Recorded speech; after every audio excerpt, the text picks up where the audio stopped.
আজকে পাকিস্তানি স্টাইলে চিকেন কড়াই রান্না করছি। আর সাথে থাকছে আরো কিছু মজার রান্না। তো পাকিস্তানি স্টাইলে এই চিকেন রান্নাটা কিন্তু দারুণ লাগে। আপনারা একবার হলেও ইনশাল্লাহ ট্রাই করবেন। আশা করছি ভালো লাগবে। আসসালামু আলাইকুম। সবাই কেমন আছেন? এই তো আমি আল্লাহর রহমতে অনেক ভালো আছি।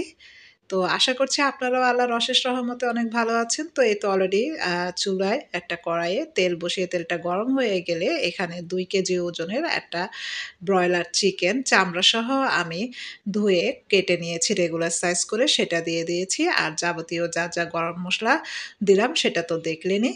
দিয়ে ভালো করে একটু এই তেলের মধ্যে চিকেনগুলোকে কড়াইয়ে ভেজে নিব।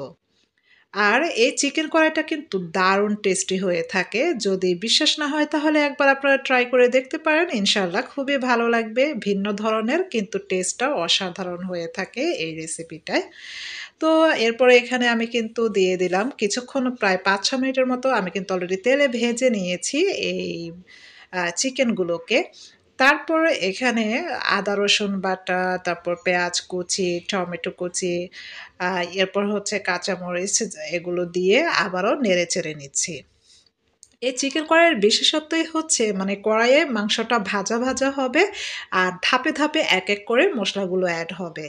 এতে করে মশলাগুলো খুব সুন্দরে কষানো ভাজা হবে, কাঁচা স্মেলগুলো চলে যাবে আর চিকেনটা খুব সুন্দরে ভাজা হবে। আলাদা করে ভাজার কোনো দরকার নেই।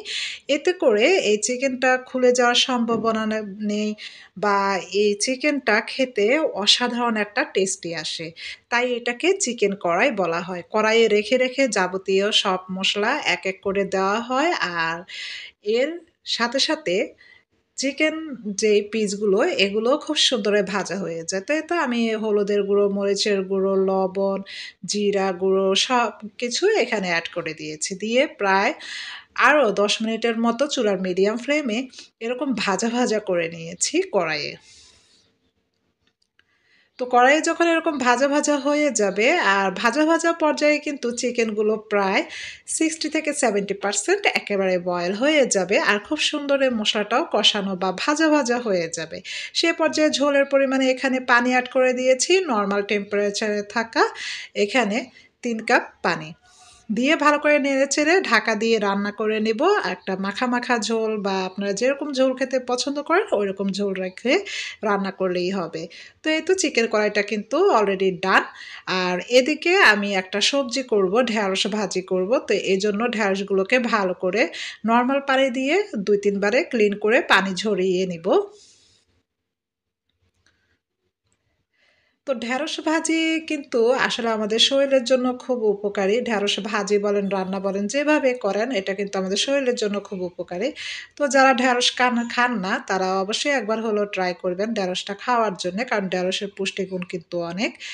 তো ঢেঁড়সগুলোকে ধুয়ে পানি ঝরিয়ে নিয়ে এখন ভাজির জন্য মানে একটু ছোট টুকরো করে নিচ্ছি। আসলে একেকজন একেকভাবে ভাজি করে। কেউ দেখা যায় কুচি করে ফেলে একেবারে, কেউ একটু বেশি বড় টুকরো করে, কেউ এরকম আমার মতোই করে আ ছ মিডিয়াম সাইজের টুকরোগুলো।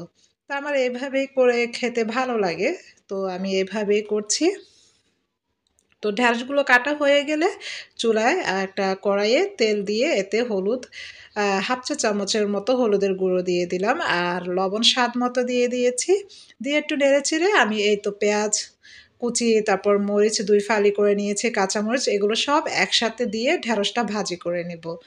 আর এরকম কিছুক্ষণ পর নেড়েচেড়ে এই ঢেঁড়সটা চুলার মিডিয়াম লো ফ্লেমে ভাজি করে নেব।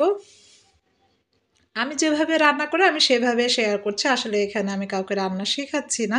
যদি আপনাদের ভালো লেগে যায় সেক্ষেত্রে আমার রান্নাগুলো ফলো করতে পারেন। এইটাই হচ্ছে জাস্ট একটা কথা। আসলে আমার রান্না দেখে যে আপনাদের রান্না করতে হবে বা ভালো লাগতে হবে এরকম কোনো কথা না। আমার রান্না যদি ভালো না লাগে সেক্ষেত্রে স্কিপ করবেন। আসলে এখানে কেউ কাউকে জোর করছে না।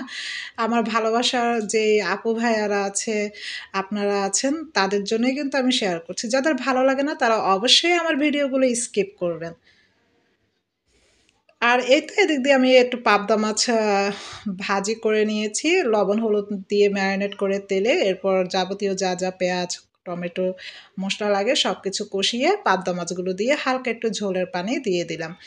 আসলে পাবদা মাছ দুইভাবেই খেতে স্বাদ লাগে, তবে আমার কাছে সবচেয়ে বেশি না ভেজে রান্না করলে স্বাদ লাগে। তবে আজকে যাদের জন্য করছি তারা ভেজে খেতেই পছন্দ করে, তাই তাদের জন্য ভেজেই করছি। তো আশা করছি আজকের এই রান্নাবান্নাগুলো খুবই ভালো লেগেছে। আজকে এ পর্যন্ত, সবাই খুব বেশি ভালো থাকবেন। আল্লাহ হাফিজ।